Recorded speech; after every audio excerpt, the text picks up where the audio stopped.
దేవునికి స్తోత్రములు. ప్రభు పేరిట ఈ కార్యక్రమం వీక్షిస్తున్నప్పుడు దేవుని జనాంగమా, మీ అందరికీ నా హృదయపూర్వకమైనటువంటి శుభవందనాలు తెలియపరుచుకుంటూ ఉన్నా. ఈరోజు 164వ ఎపిసోడ్కి వచ్చాము. ఇది ప్రార్థనా టీవీ. మరి దర్శనాల సబ్జెక్ట్లో ఉన్నాము. వరుసగా జనవరి 2022న ఆ నెలలో వరుసగా 3 దర్శనాలు వచ్చేసినాయి అని చెప్పి ఆ దర్శనాలన్నీ చెప్పాను. వాటికి ఎక్స్ప్లెనేషన్, వాక్య రెఫరెన్స్లు అన్నీ కూడా మీకు మీ ముందుకు తీసుకొస్తానని ఇదివరకు చెప్పుకున్నాను. 3 దర్శనాలు అయిపోయిన తర్వాత జనవరి అయిపోయింది, ఫిబ్రవరి, మార్చి 1 కల్లా మళ్ళీ ఇంకో దర్శనం వచ్చింది. అది కూడా ఎట్లానే ఉంది, అది కూడా చెప్పేస్తాను. అది కూడా చెప్పేసిన తర్వాత ఈ 4 దర్శనాలు దేవుడు ఎంత ఫోకస్గా నన్ను పెట్టాడు. మరి యాక్చువల్గా 1/3/2022 కూడా దర్శనం దీనికి లింకే. ఆ తర్వాతే మొత్తం నా పరిచయం అంతా బాగా ఊపందుకుంది. మళ్ళీ యథావిధిగా ప్రతి వారం నేను చర్చిలకు వెళ్ళిపోవటం, పుస్తకాలు పనిచేయటం, అలాగే టీవీ కూడా ప్రసారాలు ఇక అప్పుడే బిగిన్ అయిపోయింది మార్చిలో. ఆ మార్చి 1కు వచ్చినటువంటి దర్శనం కూడా మీకు చదివి వినిపిస్తా. దేవుడు ఇలా వెంట పడి దర్శనాలు చూపించి నా హృదయంలో ఆ చలనం కలగజేశాడు. నేను ఎట్టి పరిస్థితుల్లో ఈ పని చేయాలని, ఎన్ని అడ్డంకులు వచ్చినా సరే ఎదురు నిలవాలని అటువంటి నిర్ణయం తీసుకోవడానికి ఉపయోగపడిన ఈ దర్శనాలని అంటే దీన్ని బట్టి సువార్త ప్రకటింప చేస్తున్నది, ఈ రాజారావును ఉపయోగిస్తున్నది ఎవరు అంటే దేవుడి చేతిలో పనిముట్టు మాత్రమే నేను, కానీ నేను మాత్రం ఏమీ కాదు. ఇది లెక్క. దేవుడి చేతిలో పనిముట్టు.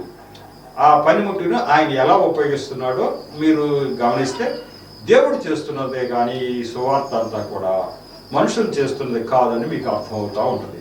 మరి ఇది వరకు వచ్చినటువంటి ఆ జనవరిలో 3 సంవత్సరాల క్రితం 2022లో జనవరిలో వచ్చిన 3 దర్శనాలు మీకు మళ్ళీ గుర్తుందో లేదో నాకు లైట్గా ఒక మాట చెప్పేసి అవి ఏంటి అనేది.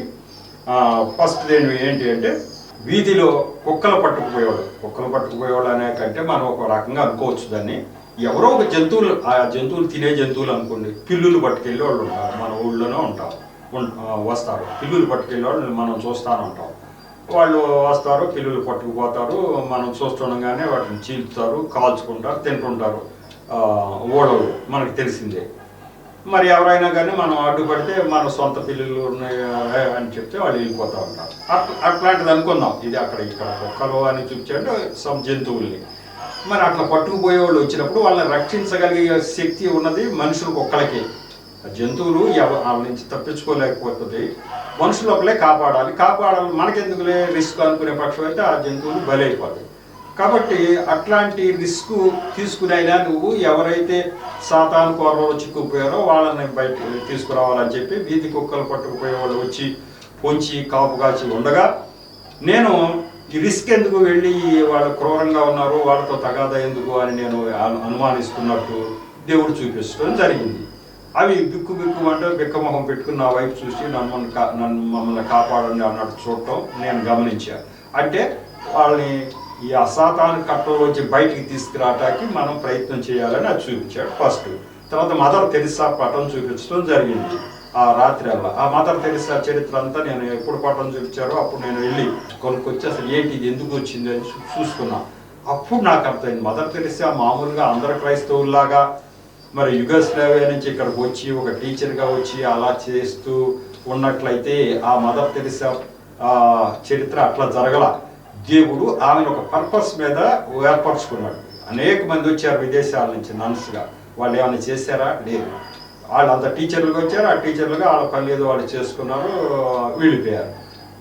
కాబట్టి ఈ విషయంలో అయితే నువ్వు అసలు ఆ యొక్క పదవికే రాజీనామా చేసేయి, నువ్వు బేదల మధ్యకి వెళ్ళిపో, నువ్వు ఆ టీచర్ పదవి వదిలిపెట్టేస్తే బేదల మధ్యకి వెళ్ళిపోవున్నావు అనగానే దేవుడు మరి ఆ యొక్క మిషనరీల హృదయం కలగజేసేసి అమ్మ నువ్వు మంచి పని చేస్తున్నావు వెళ్ళమని అన్నారా? అలా నువ్వు వెళ్ళటానికి వీల్లేదు, కాలు కదపటానికి వీల్లేదు, నాకు మోడల్ రాసి ఇచ్చావు అన్నారు. వెళ్తే నువ్వు కట్టుబాట్లతో వెళ్ళాల్సింది, నీకు ఒక పైసా ఇవ్వమన్నారు. అయినా సరే దేవుడు ఏమన్నాడు, నువ్వు వెళ్ళి బేదల మధ్యకి వెళ్ళు. నువ్వు అంతే, నువ్వు క్రైస్తవులు అని ఇంకోటి వద్దు, బేదలు ఎక్కడ బేదలు ఉంటే బేదల దగ్గరికి వెళ్ళిపో అన్నాడు. ఒక్క స్వరం ఏంటంటే అన్నిటిని తెగించేసింది, వెళ్ళిపోయి బేదల మధ్యన కూర్చుంది. కుష్ఠరోగుల మధ్య, తర్వాత పేదరికలు అల్లాడిపోయే వాళ్ళ మధ్యలో వెళ్ళి కూర్చుంది, వాళ్ళ వసారాల్లో ఉంది, వాళ్ళు ఏమైనా పెడితే తింది, లేకపోతే లేదు, వాళ్ళతో పాటు పస్తులు ఉంటే పస్తులు ఉంది, వాళ్ళతో పాటు ఉండి వాళ్ళ హృదయం ప్రేమ, దేవుడి ప్రేమ ఏంటో వాళ్ళకి చూపించింది. అట్లాంటి పరిస్థితుల్లో ఆమె ఆ యొక్క పెద్ద సంస్థను స్థాపిస్తూ భారతరత్న అవార్డుకి తీసుకోగలిగినంత గొప్ప స్థాయికి తీసుకెళ్లారు, వెళ్ళింది. ఈరోజు కొన్ని వేల మంది ఆ సంస్థలో పనిచేస్తున్నారు. ఎన్నో స్కూల్స్, ఎన్నో అనాథ శరణాలయాలు, రోగులను స్వస్థపడుతూ, మరి అందరూ ఆ ముసలితనాలు వదిలేసిన వాళ్ళందరూ ఆదుకునేది ఆ సంస్థ వాళ్ళే.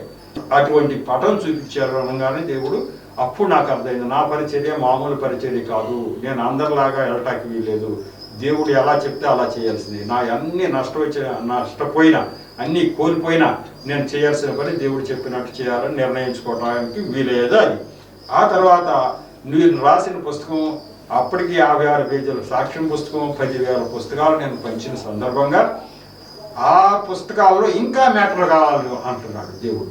ఇంకా మ్యాటర్ కావాలి, ఇంకా ప్రజలకి ఆ మ్యాటర్ కూడా చెప్పేవాళ్ళు ఇంకొకరు ఎవరూ లేరు, నువ్వు చెప్పాలి అని చెప్పేసి నాకు దర్శనం చూపించాడు. అప్పుడు నేను అయ్యా మళ్ళీ నెక్స్ట్ ఎడిషన్లో నేను అది యాడ్ చేస్తానని ఆ దర్శనంలో చెప్పినట్టు, ఇక నేను తప్పకుండా వీలవుద్దా, దర్శనంలో నేను ఇలా చేస్తానని చెప్పేశాను. అది చేసి తీరాలి. అలా చేసి 72 పేజీల పుస్తకం మీ ముందుకు తీసుకురావడం జరిగింది. అయ్యలాంటి ఆ యొక్క ఈ బుక్ చదివిన తర్వాత అనేక మంది, మరి క్రైస్తవ సహోదరి ఒక ఆమె ఫోన్ చేసింది, అయ్యా నేను ఈ బుక్ చదివిన తర్వాత కింద పడి డొల్లాడి ఏడ్చానయ్యా దేవుడి ప్రేమ గురించి అంది. ఏంటమ్మా ఏంటి అని అంటే, నేనేమో 10 సంవత్సరాల క్రితం ప్రభు నమ్మిన వాడిని, వాళ్ళు చిన్నప్పటి నుంచి క్రైస్తవురాలని, అయ్యా 30 సంవత్సరాలుగా మేము చర్చికి వెళ్తున్నాం వస్తున్నాం, నిష్ఠగా ప్రభువుని ఆరాధిస్తున్నాం, కానీ ఇంత లోతైన విషయాలు మాకు ఎవరు ఎప్పుడు చెప్పలేదయ్యా, పరలోకం ఉంది నరకం ఉంది అనే విషయాలు మరి బైబిల్లో ఉన్న మాటలే చెప్తారు, కానీ దాంట్లో ఎంత లోతుగా వెళ్ళి ప్రతి మనిషి జీవిత చరిత్ర తీసుకుని ఈయన ఎలా చేశాడు అలా చేశాడు, అది చూశాడు ఇది చూశాడు, చక్కగా బుక్స్ ఎక్కడ ఉంటాయో మాకు తెలియదు, పాస్టర్లకి తెలియదు ఈ పుస్తకాలు ఉంటాయని, అటువంటి విషయాలన్నీ మా ఇంటి ముందుకు మా చేతుల్లోకి తీసుకొచ్చారు, ఒక్క పైసా తీసుకోకుండా మా చేతికి అందజేశారు పుస్తకాలు.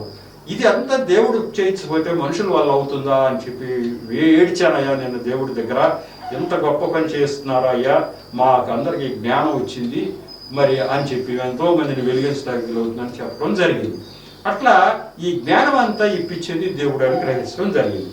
మరి జనవరి అయిపోయింది, ఫిబ్రవరి, మార్చి 1 తారీఖున ఒక దర్శనం వచ్చింది. ఆ దర్శనం కూడా చెప్పేసి ఈ 4 మీద కూడా దేవుడికి ఉన్నటువంటి ఆ భారం ఏంటి, దేవుడికి ఉన్న మనసు ఏంటి, ఎందుకు ఇలా దర్శనాలు నాకు చూపించాలి, ఎందుకు నాతో ఇట్లాంటి పరిచర్య చేయించాలి అనే విషయాలు మీ ముందుకు తీసుకొస్తాను. అది 1/3/2022 ఈ రోజు రాత్రి కలలో ఒక దర్శనం ఎలా కలిగింది. ఒక చోట ట్రిప్పర్లతో మట్టి పని చేస్తున్నారు. ట్రిప్పర్లు అని తెలుసుగా, మట్టి ఆ ట్రిప్పర్ల నిండా పోసుకుని వెళ్ళి మళ్ళీ అక్కడ అవసరం అక్కడ దింపుతా ఉంటారు. ఆ ట్రిప్పర్లతో మట్టి పని చేస్తున్నారు. ఈ మట్టి దాని ట్రిప్పర్లో లోడ్ చేసే మనుషులు ఏం చేస్తారంటే, ఇప్పుడు వేరే వేరే మిషన్ల ద్వారా లోడ్ చేస్తున్నారు, లేకపోతే మనుషులు కూడా లోడ్ చేస్తారు. లోడ్ చేసిన తర్వాత మళ్ళీ అన్లోడ్ చేయడానికి వాళ్ళు మనుషులు కావాలి కాబట్టి ట్రిప్పర్ మీద ఉన్నటువంటి ఆ ఇసుక మీద కూర్చుంటారు వీళ్ళు, అది వెళ్ళిపోద్ది, ఎక్కడ అన్లోడ్ చేయాలో అక్కడ ఆపినప్పుడు మళ్ళీ ఆ కూలీలు అందరూ దింపుతారు. అది అట్లాంటి ట్రిప్పర్లు మట్టి తోలుతున్నాయి అన్నమాట. ఒక చోట ట్రిప్పర్లతో మట్టి పని చేస్తున్నారు. కూలీలు మట్టి అంతా దాంట్లో ఎత్తడం, మళ్ళీ వెళ్ళి దింపే చోట మళ్ళీ దింపడం చేస్తున్నారు. ఒక ట్రిప్పర్ మట్టితో నింపిన తర్వాత మనుషులు ఆ మట్టిపై ఎక్కిన తర్వాత అన్లోడ్ చేసే స్థలానికి వెళుతుంది. నేను చూస్తున్న దూరంగా ఉండి ఓ ట్రిప్పర్ వెళ్తుంది, దాని మీద మట్టి మీద మనుషులు కూర్చుని ఉన్నారు, అన్లోడ్ చేసే ప్లేస్కి వెళ్తున్నారు. ఆ మనుషుల్లో మా తాతయ్య గారు కూడా ఉన్నట్లు నేను దూరంగా ఉండి చూశాను. నాకు కనపడుతుంది ఆ మనుషుల మధ్యలో మా తాతయ్య గారు ఉన్నట్టుగా నాకు తెలుస్తూ ఉంది. మా తాతయ్య గారు అంటే నాకు అత్యంత ప్రేమ. మా తాతగారు అంటే మా అమ్మ తండ్రి గారు, ఆయన అంటే అత్యంత ప్రేమ. ఆయన ధర్మాత్ముడు అని చెప్పొచ్చు. ఒక మంచి వ్యక్తి, ప్రభు తెలియని వాళ్ళే ఒక మంచి వ్యక్తి మా తాతయ్య గారు. ఆయన ఉన్నట్టుగా నేను చూస్తున్నాను. అన్లోడ్ చేసే చోట అందరూ దిగుతున్నారు. నిజంగా కూడా ఆయన కూలి పని చేసే స్థాయి మనిషి కాదు మా తాతయ్య గారు. మా తాతయ్య గారికి కొంత ఆస్తి ఉంది, ఆస్తులు కూడా ప్రజల కోసం చాలా త్యాగం చేసినటువంటి మనిషి. కానీ ఇక్కడ నాకేం చూపిస్తున్నా అంటే ఆ కూలీల్లో మా తాతయ్య గారు ఉన్నట్టు చూపిస్తున్నాడు. అన్లోడ్ చేసే చోట అందరూ దిగుతున్నారు. మా తాతయ్య గారు దిగారో లేదో నేను చూడాల. అది అందరూ దిగుతుంటే సరే వాళ్ళతో పాటు మా తాతయ్య కూడా దిగి ఉంటాడో లేదో నేను చూడాల. ఏమోలే దిగే ఉంటాడులే, అక్కడ వారు ఆ మాత్రం చూసుకోరా అని ఊరుకున్నా. నేనేమనుకున్నా, మా తాతయ్య ఉన్నాడే ఇళ్ళలో అక్కడ పనిలో అనుకుని అందరితో పాటు దిగుతాడులే అనుకుని మళ్ళీ నేను వెళ్ళి జాగ్రత్త తీసుకుందామంట. ఏమో వాళ్ళు ఆ మాత్రం చూసుకోరా, ఆ డ్రైవర్లు ఆ మనుషులు ఇంతమంది ఉన్నారు కదా, వాళ్ళు జాగ్రత్త తీసుకోకుండా ఉంటారా, దిగుతాడులే మా తాతయ్య కూడా వాళ్ళతో పాటు అని నేను ఊరుకున్నా. అట్లా అనుకుని ఊరుకున్నా. బాగా అర్థం చేసుకోండి. అట్లా అని ఊరుకుంటాం అంటే అర్థం ఏంటంటే ఎవరో ఒకరు సువార్త ప్రకటిస్తారులే వాళ్ళకి అని మనం ఊరుకుంటాం కొంతమంది విషయంలో. మనమే చెప్పాలా ఏంటి, అక్కడ వాళ్ళు చూసుకోరా అనుకుంటాం కొన్ని చోట్ల. అట్లాగే అక్కడ ఉన్నోళ్ళు చూసుకుంటారులే అని నేను అనుకున్నా. కాసేపటికి యాక్సిడెంట్ అయ్యింది, మనిషి చనిపోయాడు అంటున్న కేకలు వినపడుతున్నాయి ఆ ట్రిప్పర్ దగ్గర నుంచి. యాక్సిడెంట్ అయింది, మనిషి చచ్చిపోయాడు అంటున్నారు. ఎవరు అంటే మీ తాతయ్యేనండి అన్నారు. నన్ను ఎవరు అనగానే మీ తాతయ్యేనండి అన్నారు. దగ్గరికి వెళ్ళి చూడగా ట్రిప్పర్ నుండి దిగేటప్పుడు దానిలోని ఇనుప వస్తువులు ఆయన మీద పడి క్రష్ అయ్యి తీవ్రమైన గాయాలతో అయ్యో అయ్యో అని మూలుగుతున్నాడు. చనిపోలా, ఇంకా చచ్చిపోయాడు అంటున్నారంటే యాక్సిడెంట్ అయ్యింది చచ్చిపోయాడు అనుకుంటారు కదా.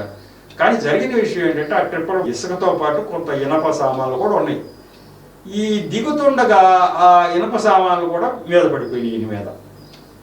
ఈయన వయసు ముసలాయన కాబట్టి మొత్తం మీద కుర్రాళ్ళు తప్పించుకోన్నారు, దాని కింద పడుకోకుండా ఈయన పడిపోయాడు దాని కింద.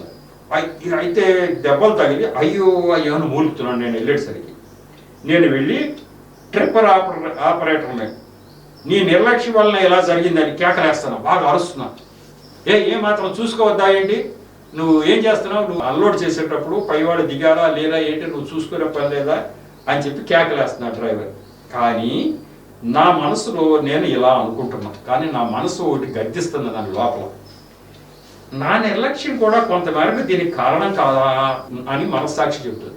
నీ నిర్లక్ష్యం కూడా దీనికి కారణమేగా అని మనస్సాక్షి అంటుంది. నేను వెళ్ళి అతను కేకలేస్తుంటే నా మనస్సాక్షి ఏం చెబుతుందంటే నీ నిర్లక్ష్యం కూడా దీనికి కారణం కదా, ముందుగానే పట్టించుకుని మనుషులు దిగేటప్పుడు దగ్గరుండి ట్రిప్పర్ డ్రైవర్ తగిన సూచనలు ఇస్తే ఇలా జరిగేది కాదు కదా, మీ తాతయ్య గారు సేఫ్గా దింపుకునేవాడు కదా నువ్వు అని అక్కడ ఆ యొక్క మనస్సాక్షి చెబుతుంది. నువ్వు అనుకున్నావు, చూచావు, మీ తాతయ్య గారు ఉన్నారు, చూచావు, చూచిన వాడివి వాళ్ళు చూసుకుంటారులే అనుకోకుండా నువ్వు వెళ్ళి ఉంటే అక్కడ జాగ్రత్తలు చెప్పేవాడు, ట్రిప్పర్ డ్రైవర్కి జాగ్రత్త చెప్పేవాడు, నువ్వు చూసుకునేవాడు, దిగేవాడు కదా. నువ్వు ఎవరో ఒకటి చూసుకుంటారా అనుకోబట్టే కదా ఇలా జరిగింది, ఆ డ్రైవర్కి సూచనలు ఎవరో చేయబట్టే కదా ఇలా జరిగింది అని అంది. ఇంతలో కళ్ళ మెలుగు వచ్చేసింది. నా కళ్ళ అట్లా వస్తాయి అన్నమాట. మెలుగు వచ్చేసింది అంటే ఏం జరుగుతుంది ఇక్కడ, ఎందుకు జరిగింది ఇదంతా అంటే నీకు అత్యంత ప్రేమపాత్రుడు మీ తాతయ్య గారు ఉన్నారు. ఆ తాతయ్య గారు నీ నిర్లక్ష్యం వల్ల ఆ తాతయ్య గారు మరి చనిపోయే పరిస్థితికి వచ్చేసాడు కదా. నీ నిర్లక్ష్యం ఏంటి దీంట్లో, నువ్వు ఇంత నిర్లక్ష్యం చూపిస్తున్నావు, ఆ జాగ్రత్త ఎందుకు తీసుకోలేదు అని మనస్సాక్షి చెబుతుందంటే సువార్త ప్రకటించకపోతే, సువార్త వాడు సరైన రీతిలో ప్రకటించి ఈయన సరైన దేవుడు అనే పద్ధతిలో మనం ప్రకటించకుండా అందరు చెప్పినట్టే యేసు ప్రభువుని నమ్మండి అని వీధిలో అరుచుకుంటే వెళ్ళిపోతే ఆడు సువార్త నమ్ముతాడు ఎవరన్నా? ఎందుకు నమ్మాలి? ఏమయ్యింది? వేరే వాళ్ళు దేవుళ్ళు కారా ఏంటి? ఆ మాట ఎవరో చెప్పరే. ఈ సృష్టిని నిర్మించిన ఈయన అనే విషయం ఎవరో చెప్పరే. శిలుయాగం చేశాడు, మీ పాపాలు పోతాయి అని ఒక మాట చెప్తే సరిపోద్దా? శిలుయాగం చేసేస్తే మేము వచ్చేస్తామా? ఈ సృష్టిని నిర్మించిన వాడైతే వస్తాం, ఈ సృష్టిని పరిపాలిస్తున్నది ఆయనైతే వస్తాం, మేము బ్రతికి పట్టకట్టడానికి కారణం ఆయనైతే వస్తాం, ఈ ప్రకృతిలో మేము అనుభవించే అన్ని కలిగేది ఆయన వల్ల అయితే ఆయన దగ్గరికి వస్తాం. శిలుయాగం చేశాడనే ఎందుకు వస్తాం మేము?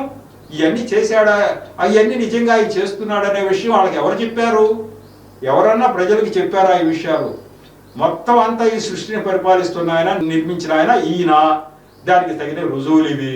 మీరు దేవుళ్ళు అనుకుంటున్న వాళ్ళు దేవుళ్ళు అంటాకి ఏ రకమైన ఆధారాలు లేవు. ఉన్న ఆధారాలన్నీ ఇవి అనే విషయాలు వాళ్ళకి ఎవరైనా చెప్పారా అని మరి దేవుడు ఆలోచిస్తున్నాడు.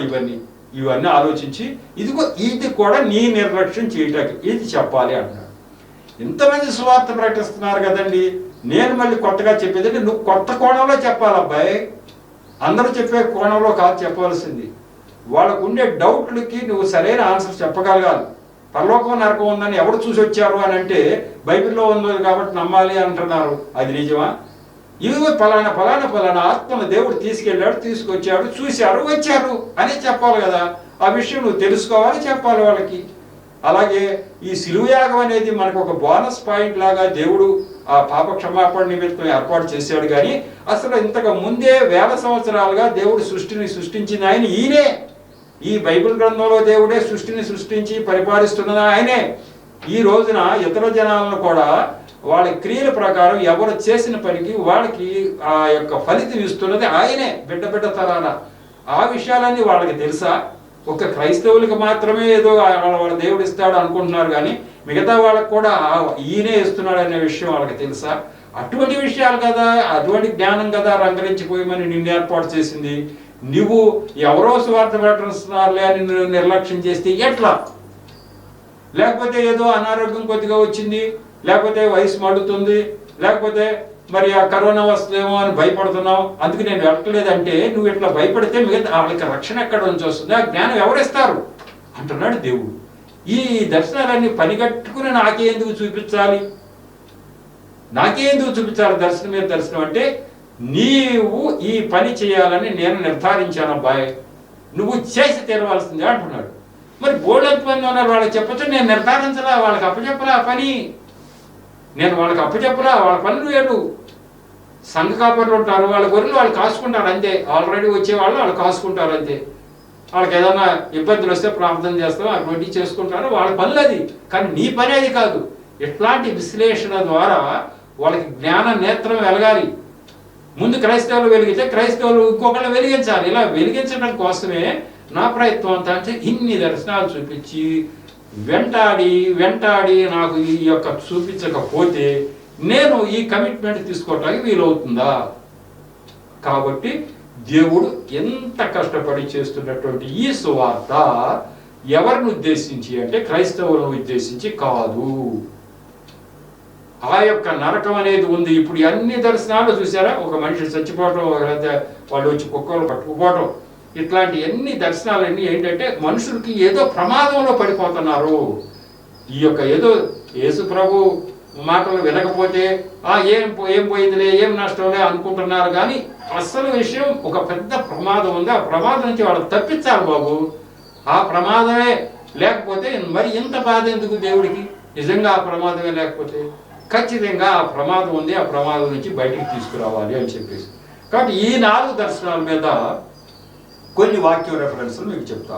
ఆ తర్వాత ఒక చక్కని దర్శనం చెప్తాను. దేవుడి మనసు దాంట్లో ఏంటో వస్తుంది, అది ఏంటంటే తర్వాత ఎపిసోడ్కి వెళ్తాను. కానీ ఇప్పుడైతే వాక్యం రెఫరెన్స్లు ఎన్ని చెప్పగలిగితే అన్ని చెప్తాను నేను.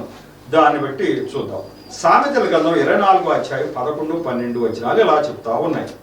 సావునకై పట్టబడిన వారిని నీవు తప్పించుము, నాశమునందు పడుటకు జోగుచున్న వారిని నీవు రక్షింపవా? ఈ సంగతి మాకు తెలియదని నీవు అనుకుని ఎడల హృదయములను శోధించువాడు నీ మాటను గ్రహించును కదా, నిన్ను కనిపెట్టువాడు దానిని ఎరుగును కదా, నరులకు వారి వారి పనులను బట్టి ఆయన ప్రతీకారం చేయును కదా అన్నాడు.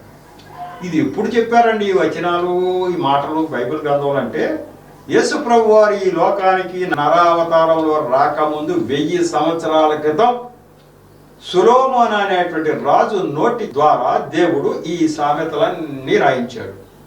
అంత జ్ఞానం ఆయనకి ఇచ్చింది దేవుడు. ఆయన రాసిన ప్రతి సామెత దేవుడు మాట్లాడినట్టే. దేవుడు మాట్లాడాడు, ఆ రోజునే మాట్లాడుతున్నాడు. ఏమంటున్నాడంటే చావునికై పట్టబడిన వారిని నీవు తప్పించుము అన్నాడు. అది ఈ 4 దర్శనాలు మీరు చూడండి. 4 దర్శనాల్లో చావునికై పట్టబడిన వారిని రక్షించమనే చెప్తున్నాడా? చావు దాని నుంచి తప్పించు అంటున్నాడు ఎన్ని చోట్ల కూడా. కాబట్టి తప్పించు అని అప్పుడు ప్రభువు రాకముందే 1000 సంవత్సరాల ముందే చెప్పేశాడు. అయితే నాశమునందు పడుటకు జోగుచున్న వారిని నీవు రక్షింపవా? నాకెందుకులే రిస్క్, నేనెందుకులే అని నువ్వు అనుకుంటే ఈ సంగతి మాకు తెలియదని నీవు అనుకొని ఎడలా నాకెందుకులే, నేను అట్లాగే అనుకున్నా కదా ఈ 3-4 దర్శనాల్లో అదే మాట, నాకు తెలియదులే, నాకెందుకులే అనుకున్నా. ఈ సంగతి మాకు తెలియదని నీవు అనుకుని ఎడల హృదయములను శోధించేవాడు నీ మాటను గ్రహించును కదా. నీ సంగతి ఏంటో దేవుడు గ్రహించడా? నువ్వు ఎట్లా అనుకుంటున్నావు అనే విషయం హృదయాలను శోధించేటువంటి దేవుడికి తెలిసిపోద్ది కదా. నువ్వు ఇలా అనుకున్నావు అని చెప్పి ఈ మాటను గ్రహించును కదా. నిన్ను కనిపెట్టేవాడు దాన్ని ఎరుగును కదా. నువ్వు ఎట్లా నిర్లక్ష్యం చేస్తున్నావో, నువ్వు దాన్ని ఎంతగా పట్టించుకోకుండా వదిలేస్తావు చూస్తాడుగా. నరులకు వారి వారి పనులను బట్టి ఆయన ప్రతీకారం చేయును కదా. నువ్వు చేసిన పనికి చూపించిన నిర్లక్ష్యానికి ప్రతీకారం నీకు చేస్తాడుగా దేవుడు అన్నాడు. అవుట్. నేను కానీ నిర్లక్ష్యం చేస్తే అసలు వాడు పోయేవాడు పోతాడు, ఉండేవాడు ఉంటాడు, కానీ ఈ పని చేయకపోతే నా పని అవుటు అని నాకు అర్థమైంది. నరకానికి వెళ్ళేవాడు నరకానికి వెళ్తాడు, పరలోకానికి వెళ్ళేవాడు పరలోకానికి వెళ్తాడు, అది వేరే విషయం. దేవుడు నాకు ఈ పని అప్పచెప్పితే నేను నాకెందుకులే, లేకపోతే నాకెందుకులే రిస్క్, లేకపోతే వాళ్ళు చూసుకుంటారులే, వాళ్ళు చేస్తారులే అని నువ్వు అనుకున్నట్లయితే ఈ విషయాన్ని దేవుడు లెక్కల్లో పెట్టి నీకు ఏం చేస్తాడు? ప్రతీకారము చేయును కదా అన్నాడు. నాకు వస్తుంది ఇప్పుడు ఆ నరకం ఏదో. వాడి సంగతి బాగానే ఉంది, అంత పెద్ద ప్రమాదం నీకు రాబోతుంది నువ్వు కానీ తప్పించుకుంటే అని చెప్తున్నాడు వచ్చి. అప్పుడు నాకు అర్థమైంది, ఓ ఎంత పని కట్టుకుని దేవుడు చెప్తున్నాడంటే అవన్నీ దేవుడు చూసేశాడు. నేను అనుకున్నా, ఏమనుకున్నా, ఇక సువార్త పెద్దగా ప్రకటించడానికి వెళ్ళకూడదు, పెద్దగా వయసు వెళ్ళిపోతుంది, ఆరోగ్యం కూడా కొంచెం దెబ్బతిందని మనసులో అనుకుంటున్నా. ఇవన్నీ దేవుడు చూసేస్తున్నాడు. నువ్వు ఇట్లా అనుకుంటా వీల్లేదు అబ్బాయి, నువ్వు చేయాలని నేను చేయాల్సిందే, అంతే, చచ్చినట్టు చేయాలి మనం. యోనా అనేటువంటి ప్రవక్త విషయంలో అలాగే జరిగింది. యేసు ప్రభు వారు ఈ లోకానికి రాకముందు సుమారు 800 సంవత్సరాల క్రితమే జరిగినటువంటి సంఘటన నాకు గుర్తొస్తుంది. ఇటువంటి చూస్తుంటే నువ్వు వెళ్ళి పలానా వాళ్ళని రక్షించడానికి నువ్వు చెప్పబోయా అంటున్నాడు. వాళ్ళు పోతే ఏంటి ఉంటే ఏంటి, వాళ్ళు దుర్మార్గులు, నేను వెళ్ళను అంటాడు ఈయన. నువ్వు వెళ్ళు అంటాడు ఈయన, ఆయన నేను వెళ్ళను అంటాడు. నువ్వు వెళ్ళవా? ఇంకొకటి చూసుకోవచ్చుగా అనుకుంటున్నాడు అయ్యోనా. నేను దొరికాను, ఇంకొకటి పంపొచ్చుగా అంటున్నాడు. నేను పంపను, నువ్వే వెళ్ళాలన్నాడు. అంతే, నువ్వే వెళ్ళాలి, నేను వెళ్ళను, నువ్వు ఇటు వాడెక్కాలంటే ఇంకో పక్క వాడెక్కుతాను, ఎక్కువ నేను చూసుకుంటా అన్నాడు. అక్కడికి సముద్రంలో పడేసి చేపతో మింగించి తీసుకెళ్ళి మళ్ళీ ఎక్కడ సువార్త ప్రకటించినా అక్కడ కక్కించాడు. అంత పని చేసి అతనితో సువార్త ప్రకటింపజేశాడు. కొన్ని వేలు లక్షల మందిని రక్షించాడు దేవుడు యోనా మాటల ద్వారా. వాళ్ళంతా పశ్చాత్తాపం పడ్డారు. ఇతనే వెళ్ళాలి, ఇతనే చెప్పాలని దేవుడి నిర్ణయం. ఆ నిర్ణయాన్ని ఎవడో మార్చడానికి వీల్లేదు. వీడు కాదు ఇంకొకటి చూడాలి, ఆయనకి ఇష్టం, ఆయనకి అదే ఉండదు. ఆయన ఎవరు అనుకుంటే వాళ్ళే. ఆయన సృష్టికర్త. ఆయన సాచిన బాహువుని తిప్పగలవాడు ఎవడన్నా ఉన్నాడా? ఆయన అనుకున్న దాన్ని కాదు అని చెప్పగలిగిన వాడు ఎవడన్నా ఉన్నాడా? అట్లాంటి దేవుడు మనం కలిగి ఉన్నాం. ఆ దేవుడు ఈ వచనాలు నా కళ్ళు తెరిపించబడ్డాయి. ఓహో, దేవుడు కొంత మళ్ళీ నువ్వు చేసినట్టు అందరూ చేయట్లేదు కాబట్టి అందరికీ పెట్టలా ఆ పని. యోనా గారికి చెప్పిన పని అందరికీ పెట్టలా, ఆయనకే చెప్పాడు, ఆయన చేయాలి అంతవరకే. కాబట్టి నాకు చెప్పిన పని నేను ఖచ్చితంగా చేయాలనేది ఆ నిర్ణయంలో తెలియదు. అట్లాగే యెషయా గ్రంథంలో తర్వాత ఈ యొక్క ఇతర జనాల గురించి దేవుడికి ఎంత ప్రేమ ఉందో మీకు అర్థమయ్యటానికే కొన్ని వచనాలన్నీ ఏరి కోరి తీసుకొచ్చారు. ఆయనకి ఎంత ప్రేమ లేకపోతే ఆ మాటలు జరుగుతాయని యెషయా గ్రంథం 6వ అధ్యాయం మరి 8 నుంచి 11 వరకు చక్కని వచనాలు ఉన్నాయి. ఇవి మరుగున పడిపోయి లేకపోతే పెద్దగా మనం గ్రహించకుండా ఉంటాయి. చాలామంది అవి బయటకు అప్పుడే చెప్పరు, అంటే బహిరంగంగా చెప్పరు. కానీ ఆ విషయాలు నాకు స్ఫురణకు వచ్చినాయి. యెషయా గ్రంథం 6వ అధ్యాయం 8 నుంచి. ఏంటి అదే దేవుడికి ఉన్నటువంటి ప్రణాళిక ఏంటి? ఆనాడు ఈనాడు కూడా ఆయన ఇక్కడికి రాకముందు, నరరూపంలో రాకముందు 740 సంవత్సరాల క్రితం జీవించిన యెషయా గారికి దేవుడు చెప్పింది ఆ యొక్క ఇతర జనాల గురించి, ఆయన యొక్క ఆవేదన ఏంటో, ఆయన యొక్క అభిప్రాయం ఏంటో చెప్పాడు. అదే ఈనాడు కూడా వర్తిస్తూ ఉంది. ఏంటి అంటే 6వ అధ్యాయంలో 8 నుంచి 11 వరకు చదువుతాను. అప్పుడు నేను ఎవరి పంపెదను, మా నిమిత్తము ఎవడు పోవునని ప్రభు సెలవేగా వింటిని. అంతటా నేను చిత్తగించము, నేనన్నాను నన్ను పంపమనగా ఆయన, నీవు పోయి ఈ జనులతో ఇట్లనము, మీరు నిత్యము వినుచుందురు గాని గ్రహింపకుందురు. నిత్యము చూచుచుందురు గాని తెలుసుకొనకుందురు. వారు కన్నులతో చూచి చెవులతో విని హృదయముతో గ్రహించి మనస్సు మార్చుకుని స్వస్థత పొందకపోవునట్లు ఈ జనుల హృదయం క్రొవ్వ చేసి వారి చెవులు మందపరచి వారి కన్నులు మూయించుమని చెప్పెను. ప్రభువా, ఎన్నాళ్ళ వరకని నేను అడుగుగా ఆయన, నివాసులు లేక పట్టణములను మనుషులు లేక ఇండును పాడగు వరకును దేశం పూర్తిగా బీడగు వరకును అని చెప్పాడు. దేవుడు స్తోత్రం. ఇజ్రాయెల్ ప్రజల్ని నిత్యము కాపాడుతూ ఉన్నటువంటి దేవుడు, ఆ ఐగుప్తు నుంచి మరి అంత కష్టపడి తీసుకొచ్చిన దేవుడు ఇవాళ ఒక ప్రవక్తను లేవదీసి యెషయా గారు, నువ్వు నా ప్రవక్త అబ్బాయి అన్నాడు. దేవుడి దగ్గరికి ఈ ఆత్మను తీసుకెళ్ళిపోయాడు. యెషయా గారు ఆత్మను తీసుకెళ్ళిపోతే ఆయన దేవుడి యొక్క వస్త్రాలు చెంగులు అవన్నీ చూచాడు అక్కడ. అప్పుడు నువ్వు సువార్త ప్రకటించవలసిందంటే ఈయన కంగారు పడిపోతున్నాడు. ఇదేంటి, అపవిత్రమైన పెదవులు గలవాడిని, నేను అపవిత్రమైన పనులు చేస్తూ ఉన్నవాడిని, అటువంటి ప్రజల మధ్యన తిరిగిన వాడిని, ఎంత గొప్ప పరిశుద్ధులు అక్కడ దేవదూతలు అందరూ ఉన్నారు, వీళ్ళ మధ్యన నేను నిలబడి నేను వెళ్ళాలి అంటున్నారు ఏంటి అని కంగారు పడిపోతా ఉంటే, నేను ఎట్లా అయ్యా, నేను ఎలా వెళ్ళగలుగుతాను, నేను అపవిత్రుడంటే నో అని చెప్పి మరి ఒక దేవదూత వచ్చి ఒక నిప్పు దాని నుంచి తీసి బలిపీఠం దగ్గర నుంచి తీసి ఈయన పెదవాళ్ళకు అంటించిన తర్వాత పెదవాళ్ళు పవిత్రం అవుతాయి, ఇదిగో నీ పాపం పోయింది, నీ పెదవులు పవిత్రమైనవి, ఇక నువ్వు వెళ్ళవచ్చు అన్న తర్వాత అప్పుడు అంటున్నారు ఎవరిని పంపాలి అనుకుంటుంటే, నన్ను పంపండి అయ్యా, నేనున్నా, నేను వెళ్తా, అంటే ఇష్టపూర్వకంగా నేను ప్రవక్తగా వెళ్తానని చెప్పడం జరిగింది. ఆ వెళ్ళిన తర్వాత చేసిన మొట్టమొదటి పని ఏంటి అంటే, ఇజ్రాయెల్ ప్రజలకి హృదయాలు మందపరిచి మనం చెప్పే మాట వాళ్ళు వినకుండా ఉండే విధంగా చేయమన్నాడు. ఇది విడ్డూరంగా ఉంది, ఇజ్రాయెల్ ప్రజలకు ఇలా చెప్పడం ఏంటి అని అంటుంది. దీని మీద చాలా వివరణ ఉంది, వచ్చే ఎపిసోడ్లో తీసుకెళ్తా. ఈ విషయం, ఈ జ్ఞానం మీకు అవసరం, బాగా అవసరం. ఎందుకు దేవుడు ఇది చేయించాడు, ఎవరి కోసం ఇది అంతా చేయించాడు అనేది మనం అర్థం చేసుకుంటే ఎంతో మందిని వెలిగించవచ్చు ఈ జ్ఞానం. మరి ఇప్పటికైతే ఈ ఎపిసోడ్ ముగించుకుందాం. తర్వాత ఎపిసోడ్లో ఈ రిఫరెన్స్ ఎక్స్ప్లెయిన్ చేస్తా, ఇంకా కొన్ని రిఫరెన్స్లు చెప్తా. మరి ఇవన్నీ కూడా తర్వాత తీసుకెళ్ళదలుచుకున్నాను. ఇప్పటికైతే మరి ఎపిసోడ్ ముగిస్తున్నాను. దేవుడి యొక్క మాటల్ని, సాక్ష్యాన్ని దీవించును గాక. చిన్న ప్రార్థన చేసి ముగిస్తా. కృపగల దేవ, మహాపరిశుద్ధుడా, ప్రేమగల తండ్రి, ప్రభువా మీకు వందనాలు స్తోత్రాలు చెల్లించుకున్నాను. ఈరోజు ఈ యొక్క 164వ ఎపిసోడ్ కూడా తగిన నడిపింపు ఇచ్చారు.